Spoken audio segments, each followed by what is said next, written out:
आप लोग को मैदा और आटा में फर्क नहीं पता है? हे भगवान, तो आप लोग खा कैसे रहे हैं? मैदा और आटा कुछ भी खा ले रहे हैं आप लोग।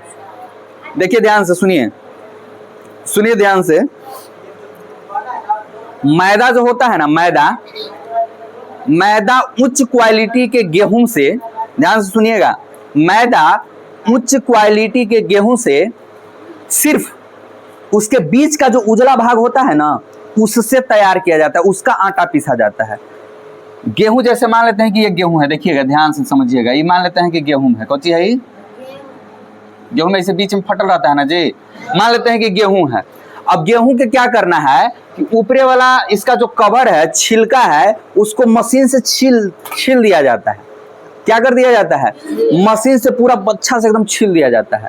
अब मशीन से जब छील दिया गया तो उसका छिलका निकल गया, उसके अंदर क्या बचा? उजला वाला पार्ट, उजला गुद्दा बचा कि नहीं बचा?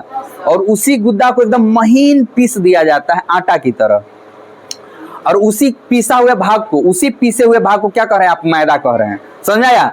आटा क्या होता है कि आटा में छिलका नहीं छीला जाता है, आटा में छिलका नहीं छीला जाता है। आटा क्या है कि छिलका डायरेक्ट है, गेहूं डायरेक्ट आया और उसी को डायरेक्ट पीस दिए। अब एकरा में क्या होगा कि गेहूं में छिलका भी साथ में पिसाया है, इस गेहूं के साथ छिलका भी पिसाया है, तो ये आटा बना।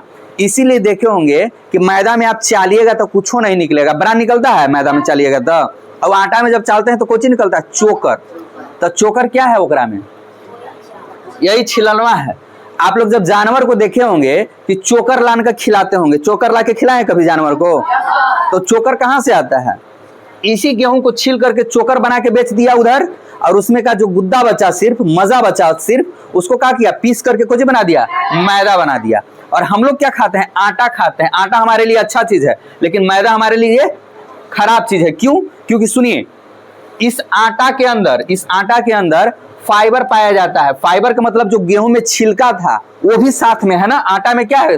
साथ में गेहूं का छिलका भी पिसा हुआ है। अब वो जब पेट के अंदर जाता है तो पेट को क्या करता है? साफ करते हुए निकलता है। लेकिन मैदा क्या करता है? मैदा इतना चिकन होता है, इसके अंदर इस छिलका नहीं है और ये साफ है, एकदम चिकना है, तो ये पेट में जाएगा तो जहीं के तहीं सट जाएगा। समझे? इसलिए मैदा नुकसान करता है। इसलिए मैदा का मोमोज बनता है। किसका मोमोज बनता है? मैदा का। और बड़ा सॉफ्ट लगता है खाने में, आपको अच्छा लगता है। कुछ नहीं है, अगर मोमोज बनाना ही है तो आप आटा का मोमोज बना करके खाइए, बहुत अच्छा रहेगा, तब उसमें कोई खराबी नहीं है। और जो चटनी आप बनाते हैं, सड़ल टमाटर के जगह अच्छा टमाटर का चटनी बना लीजिए। बहुत ज्यादा लाल मिर्चा डाला हुआ रहता है, आप लाल मिर्चा के जगह हरा मिर्चा डाल लीजिए, धनिया का पत्ता का चटनी बना लीजिए और इसका इस्तेमाल करके खाइए मोमोज, तब मोमोज में कोई दिक्कत नहीं है। अरे मोमोज एक व्यंजन ही है ना खाने वाला, लेकिन अच्छा चीज से अच्छे तरीके से बनाइएगा तो खाइए, कोई दिक्कत नहीं है। मोमोज खराब इसलिए हो रहा है कि क्योंकि वह मैदा का बना हुआ है, पहला रीजन। दूसरा कारण कि जो आप टमाटर में चटनी यूज करते हैं, चटनी में टमाटर यूज करते हैं, वो टमाटर एकदम सड़ा गला रहता है, सब एकदम खराब पदार्थ रहता है। और उसमें तीसरा लाल मिर्चा यूज किया जाता है चटनी बनाने के लिए।